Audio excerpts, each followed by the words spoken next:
সবাইকে অসংখ্য ধন্যবাদ যারা যারা এই মুহূর্তে আজকে এসেছেন।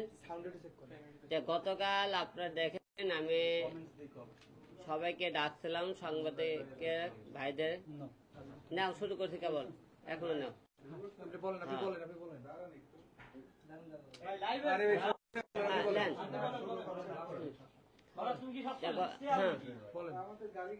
আপনারা সবাই দেখেছেন। আমি প্রশ্ন দিয়ে দাও। আপনি আজকে সংবাদ সম্মেলন ডাকার কারণ কি? হঠাৎ করেই আপনি সেদিন তো সংবাদ সম্মেলন করলেন, আবার আজকে হঠাৎ করে সংবাদ সম্মেলন করতেছেন, বলতেছেন আপনার উপরে হামলা করা হয়েছে, আপনার বাসায় হত্যার অভিযোগ আনছেন। পুরো ব্যাপারটা তো খুলে বলেন। পুরো ব্যাপারটা গতকাল তো দেখছেন, আমি আপনাদের সবাইকে ডাকছিলাম, সংবাদ সম্মেলন করছিলাম। আজ কালকে সংবাদ সম্মেলন করার পরে রাত্রে ঠিক 2:30টায় দুইটা হুন্ডা আসে আমাদের বাসার সামনে। হুন্ডাটা রাখে আসছে ওই মোড়ে রেখে আসে। ওরা কয়েকজন ছেলে পেলে আমাদের গেটটা, পকেট গেটটা খোলা ছিল। উপরে আপনি জানেন আমাকে পুরো বিল্ডিংটা মিডিয়া অফিস, এখানে কাজকাম মিডিয়া ছেলে অনেক টাইম হয়তো ভিতরে কেউ গেছিল, দরজাটা হয়তো লাগাইনি, হয়তো অনেক টাইম ছেলে পেলে সিগারেট খাবার যায়।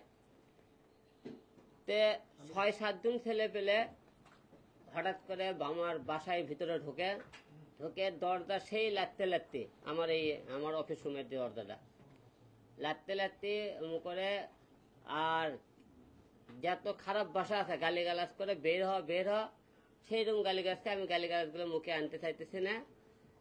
তারা মারার জন্য এসেছিল। আপনারা সবাই জানেন গত 2 দিন আগে যে বগুড়া আদালতে আমি যে মার খাইলাম, তারই এখনো ব্যথা যায়নি, মারের ব্যথা এখনো আছেই।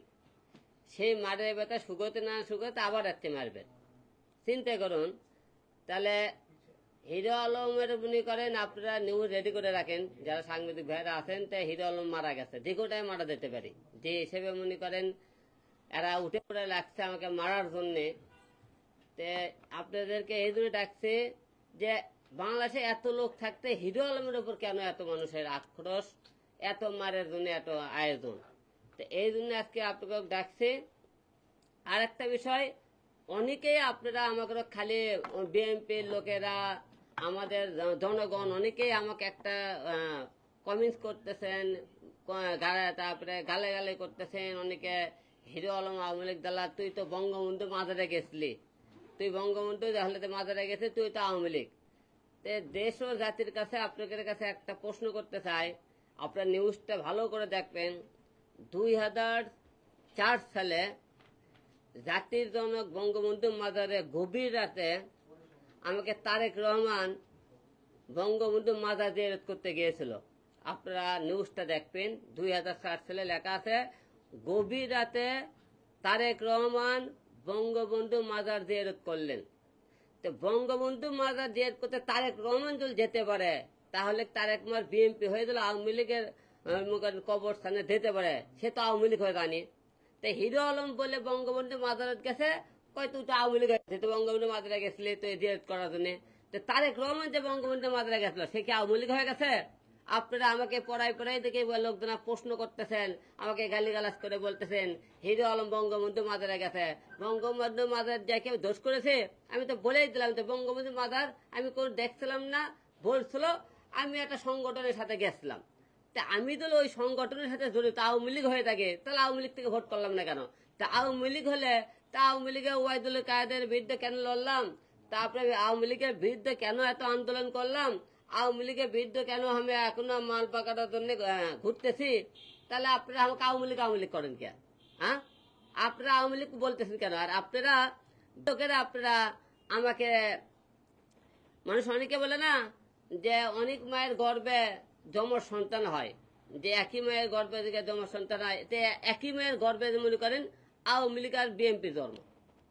কেমন করে জন্ম হয়েছিল?